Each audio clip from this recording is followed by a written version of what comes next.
LKM tampil ke hadapan, ya, khususnya untuk menjual ikan segar dan juga ikan Q-fish, ikan sejuk beku segar dengan harga 50% diskaun. Ini juga merupakan program yang kedua, rentetan daripada sambutan yang menggalakkan, khususnya daripada sambutan Hari Peternak, Ladang dan Nelayan Kebangsaan di MAEFS, yang mana ketika itu hampir 9 tan, ya, barangan ikan dan juga makanan laut dijual kepada pengunjung, dan hari ini sebanyak 3 tan lagi, ya, dijual kepada pengunjung dengan harga 50% diskaun daripada harga pasaran. Dan ini saya mengambil pendekatan hasil daripada perbincangan dengan Persatuan Nelayan Negeri Selangor dan juga dengan LKM Negeri Selangor, supaya kaedah ini dapat dilakukan bagi memastikan kos sara hidup rakyat dapat ditampung, dengan khususnya permintaan ikan dan juga barangan laut yang semakin meningkat. Dan hari ini saya melihat sambutan yang begitu menggalakkan, dan insya-Allah, ya, sekiranya sambutan ini menggalakkan, saya ingin mencadangkan kepada kerajaan, khususnya dalam pembentangan bajet 2018 nanti, supaya program semua ini dapat diberikan khususnya kepada LKM dan Persatuan Nelayan Kebangsaan terutamanya, dalam memastikan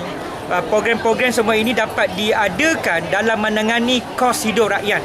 dan menangani lebih-lebih lagi harga barangan basah yang tidak menentu, khususnya yang ada di kawasan Lebah Kelang terutama. Pada hemat saya, berbagai faktor yang ingin kita harus lihat. Bukan hanya dalam soal orang tengah serta-merta, tetapi juga ada kalanya bekalan ikan yang tidak menentu, terutama sekali di musim tengkujuh. Ya, cuma harapan LKM dalam bajet 2018 nanti, lebih banyak lagi cold room ataupun bilik sejuk beku segar dapat diberikan keutamaan oleh pihak kerajaan kepada Persatuan Nelayan Kebangsaan terutamanya, supaya stok-stok ikan segar ini dapat kita perbanyakkan dalam usaha untuk menangani harga ikan yang ada kalanya tidak menentu di waktu khususnya musim tengkujuh dan sebagainya. Jadi ini antara harapan, kerana saya lihat, ya, permintaan rakyat khususnya di kalangan masyarakat, sama ada di bandar atau luar bandar, kepada makanan laut ini semakin hari semakin meningkat. Dan sudah tentu perlu ada intervensi, ya, yang mana di peringkat kerajaan bersama dengan Persatuan Nelayan Kebangsaan, untuk kita mempertingkatkan juga ekonomi nelayan. Mungkin sudah sampai masanya kerajaan boleh mempertimbangkan permintaan daripada Lembaga Kemajuan Ikan Malaysia melalui Kementerian Pertanian dan Dasar Tani, supaya lebih banyak lagi pusat-pusat pengumpulan dan pengedaran dapat diperluaskan di seluruh negara. Dan di samping itu juga yang paling penting ialah program-program bercorak intervensi, ya, dalam memastikan